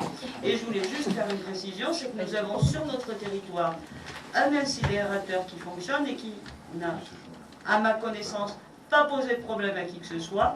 C'est celui qui est à Souleyry qui permet d'acheminer de la chaleur jusqu'au centre nautique et qui permet d'alimenter 40% de la chaleur du centre nautique. Voilà. C'est d'ailleurs pour ça que les prix augmentent. Monsieur Gallo, je pense que là, vous habitez à pas de côté. bonne foi. Vous habitez à côté, madame? À côté de l'incinérateur de Souleyry. Non, vous aussi. S'il vous plaît, on va laisser les élus continuer le travail. Monsieur Bessa. Oui, rapidement, en 2 mots. Il ne faut pas non plus chercher à jeter de l'huile sur le feu dans un débat qui, je crois, est assez passionné comme ça. On peut s'éviter ce genre de remarques pour essayer d'attiser les oppositions, sachant qu'en plus c'est un séchoir, et vous connaissez très bien la différence entre l'incinération et le séchage. Voilà. Il faut essayer d'éviter d'en rajouter. Par contre, par rapport au schéma, on n'oublie pas que le schéma c'est un cadre.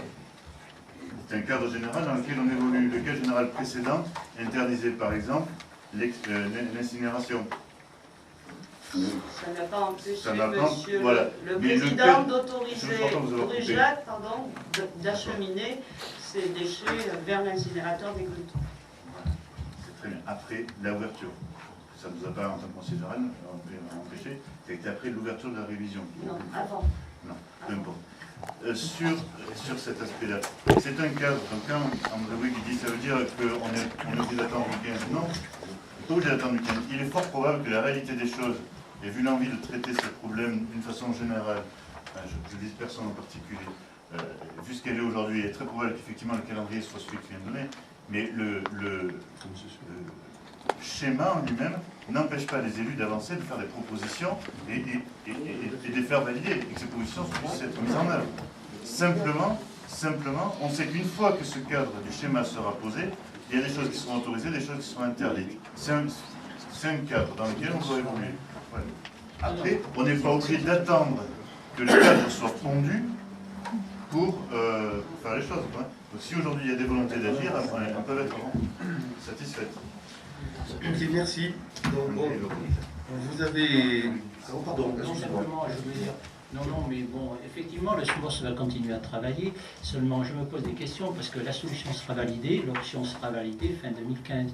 Et travailler dans un cercle élargi avec d'autres syndicats, d'autres conseils généraux, ça ne va pas être simple.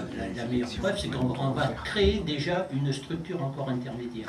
Donc ma crainte, elle est de ce côté-là. Est-ce qu'on peut faire autrement? J'en sais rien. Et à tout moment, compte tenu des évolutions environnementales et techniques, les options retenues peuvent être remises en cause ou infléchies en fait. Donc c'est ce qui m'inquiète finalement. Et finalement, depuis 25 ans sur ce territoire, on se pose des questions, on n'aboutit pas. Et je crains qu'on reparte encore pour 10-15 ans. Ah oui. Monsieur Chauzy.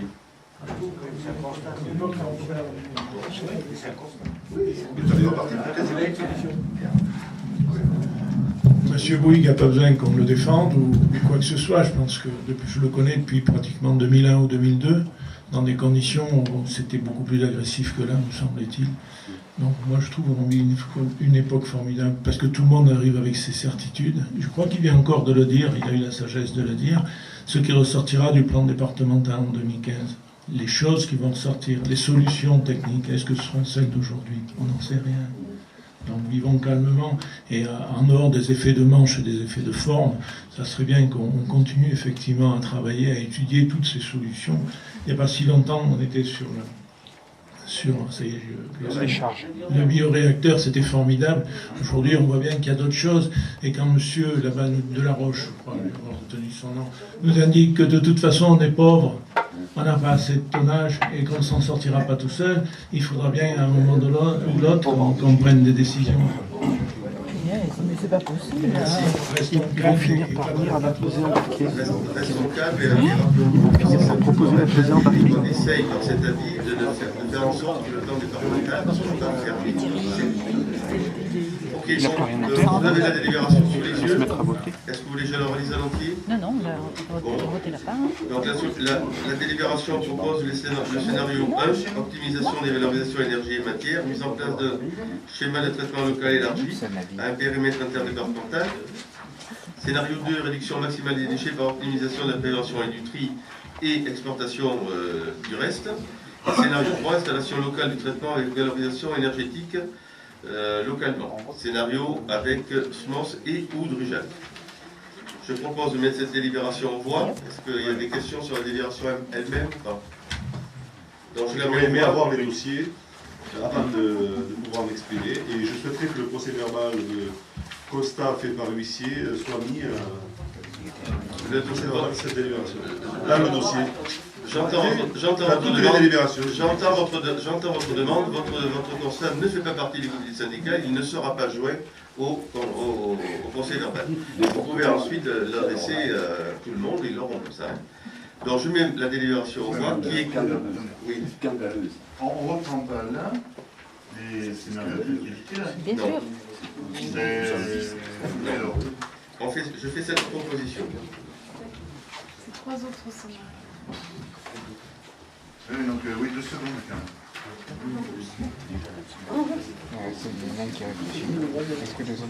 C'est impossible de délibération. Qu'est-ce qu'il réfléchit?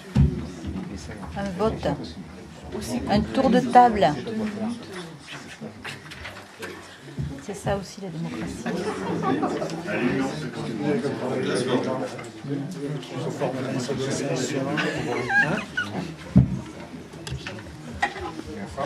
Il est en train de reprendre du poil de la Je propose qu'on laisse comme ça. Et puis, Moi, je propose qu'on le travaille et qu'on le réfléchisse pour la prochaine fois. alors, je mets... C'est comme ça, au moins, on donnera l'impression qu'on a travaillé. D'accord. Je mets donc la délibération au voie qui est contre cette proposition. Qui s'abstient? Allez.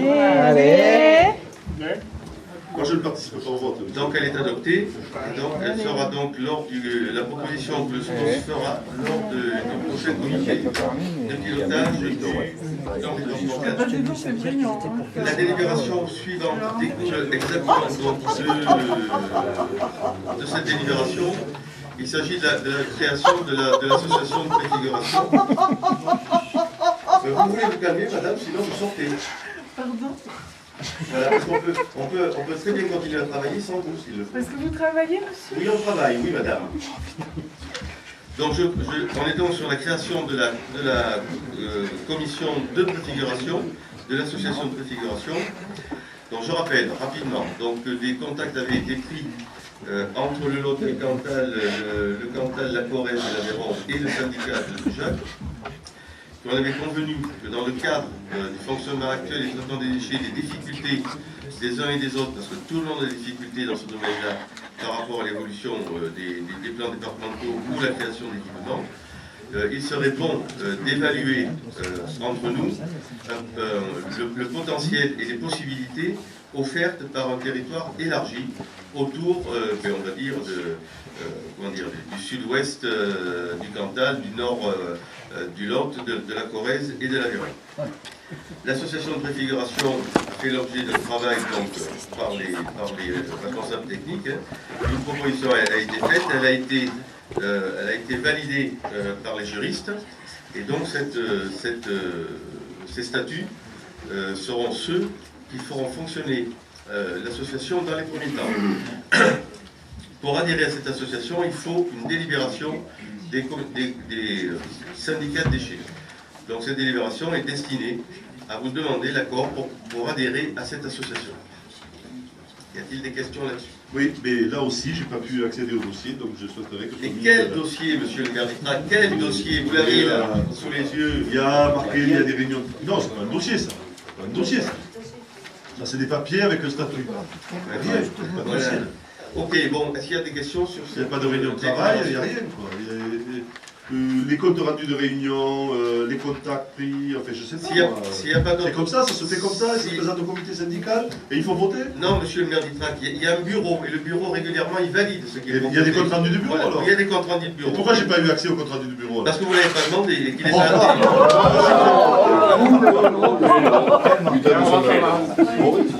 Bien. Non mais vous cautionnez tout ça. C'est un sketch. C'est un sketch. On peut continuer. C'est incroyable. Incroyable. On peut continuer. Ah mais c'est marqué. Tu le veux le procès verbal? Faites-le vous passer au procès verbal. Je vous donne. C'est marqué là. C'est un huissier qui l'écrit. Un huissier qui l'écrit là. Je n'ai pas fait accès au dossier. Bien. Donc s'il n'y a pas d'autre prise de parole sur cette délibération, je la mets au voie. Qui est contre? Qui s'abstient? Elle est donc adoptée et donc on pourra commencer un travail avec nos partenaires, sachant bien que là aussi c'est un travail, ce n'est pas une décision qui tombe du ciel. Ensuite,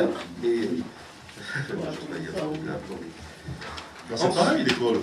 Le point suivant est une demande d'autorisation pour signer des conventions avec l'inspection académique. Alors là, c'est simplement une autorisation pour éventuellement mettre en place des actions en direction du public des enfants par rapport au programme local de prévention des déchets. Il existe déjà sur le territoire de l'ACABA et extérieur des actions dans ce genre-là. Toute action qui devrait être mise en place devrait d'abord faire l'objet d'un consentement et d'un travail de partenariat et en aucune façon de remplacement. Mais par contre, si des actions voulaient se mettre en place, le SNOS et l'inspection académique sont obligés de signer une convention. Donc la délibération est celle que je vous demande de prendre pour m'autoriser à signer cette convention avec l'inspection académique. Est-ce qu'il y a des questions sur cette délibération? Oui, là aussi, d'où est venue l'idée, qui a travaillé, comment vous avez élaboré ça, est-ce que vous avez pris des contacts avec certaines écoles, est-ce qu'il y a des plaquettes déjà en prévision, est-ce qu'il y a une planification d'intervention? Moi j'aimerais voir tout ça, quoi, un travail. On ne met pas une délibération comme ça sans avoir bossé. C'est pas possible, quoi. Comme vous avez beaucoup suivi le programme local de prévention des déchets, monsieur le maire d'Itrac, vous saurez que c'est déjà plusieurs fois apparu dans le programme local de prévention des déchets. Mais c'est qui a travaillé? Voilà. On te sort ça comme ça? Monsieur Eguila, vous appréciez la façon dont monsieur... Voilà. Ça fait plusieurs fois que ça. Voilà, exactement. Eh bien alors il y a un dossier. Voilà. Il y a un dossier. On est d'accord. Pourquoi j'ai pas pu y accéder? Et voilà. Pourquoi j'ai On pas en pu? parle depuis longtemps, rien. Vous avez Je suis tous les désolé. dossiers dans le J'aurais programme pu, local de prévention des déchets. mais si on en parle depuis longtemps, moi, je me serais remis dans le bain, j'aurais pu lire tout ça. Bon. D'accord? Non, je crois pas qu'on est- Ben oui, c'est normal.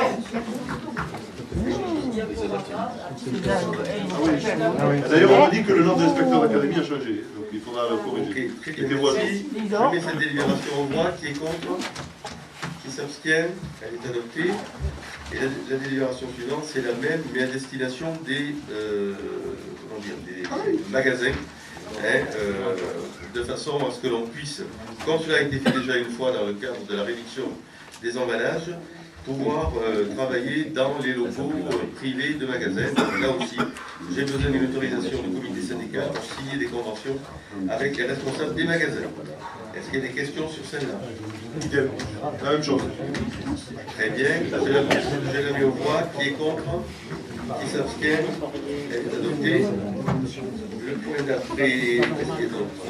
J'avais posé des questions orales, monsieur le président. C'est pris en compte, monsieur le maire. Vous allez les avoir. Quand même.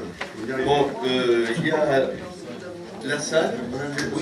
La salle. Donc, je propose que le prochain comité syndical se tienne dans cette salle. Est-ce qu'il y a quelqu'un qui est contre? Alors, moi, je souhaiterais une salle un peu plus grande pour qu'il y ait plus de public qui puisse assister à nos débats. D'accord. Parce que vous travaillez, Votre demande vous est allez prise faire en vos compte. prêts. Est-ce qu'il y a quelqu'un qui est contre cette proposition? Qui s'abstient? Elle est donc adoptée. Les décisions prises dans le cadre de délégation du président portent essentiellement sur les travaux et les financements des actions qu'on a mises en place par rapport à, au document qu'on vient de vous montrer, ainsi qu'à la mise en place d'un premier équipement de réduction des déchets à la source au travers du broyage des déchets verts. Voilà, et ensuite une convention avec la CEVA 15 par rapport à un terrain. Là aussi, je n'ai pas pu accéder au dossier de ces décisions. Je n'ai pas pu aller voir. Très bien. C'est normal? Je ne sais pas. Il faudra qu'on se renseigne. Ensuite, donc, monsieur le maire de Trac a, en utilisant, en s'appuyant sur le règlement du SMOS, demandé que soit inscrit à l'ordre du jour des questions orales. Donc évidemment qu'on a regardé le règlement, parce que c'est vrai que Ah, là, il le regarde. tout à fait présent dans la tête. Les autres règlements qu'il faudrait que tu Voilà, et donc les questions orales, les questions orales, donc on les a reçues par courrier, elles sont toutes les questions orales, s'il vous plaît. On a le despote qu'on mérite. Voilà, merci. Monsieur le maire d'État, vous voulez... C'est un système, le despote aussi. Quand on accepte à un moment donné de fermer les yeux sur des choses qui ne sont hors droit, et qu'on ne permet pas à quelqu'un d'avoir accès à des droits, mais vous avez que la colère en face. Qu'est-ce que vous avez d'autre? Monsieur le maire d'État, qu'est-ce que vous voulez dire? Est-ce que vous voulez dire vos questions ou je les dis à votre place? Lisez-les. Première question. Le vœu du conseil municipal d'Itrac en son souhait d'arrêter de choisir la forêt de Branviel. Réponse.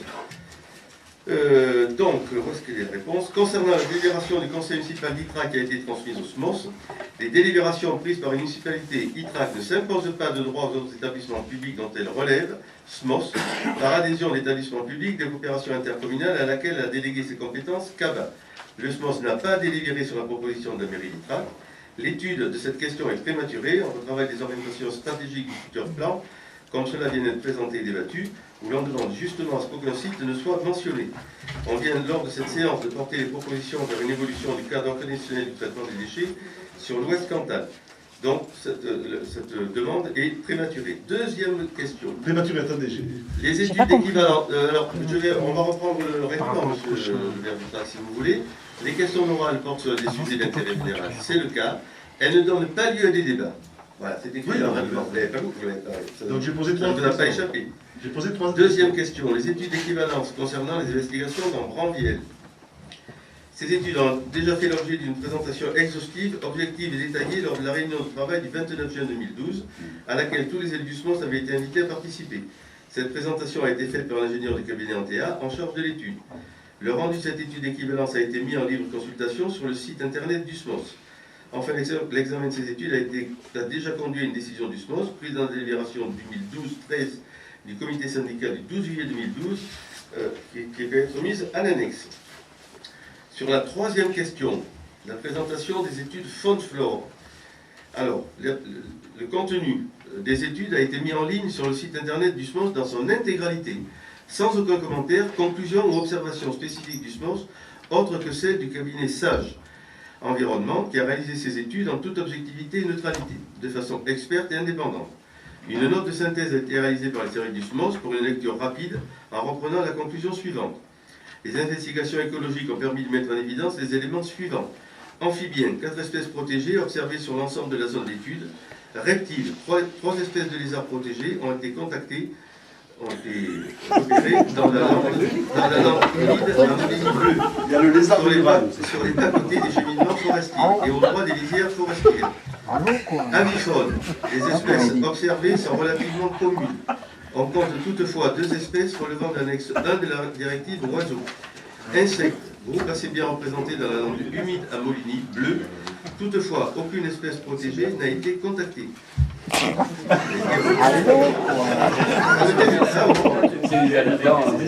Contact visuel, d'accord. Merci, monsieur Lafont. Flore, pas d'espèce protégée révélée. Aucune espèce invasive n'a été signalée.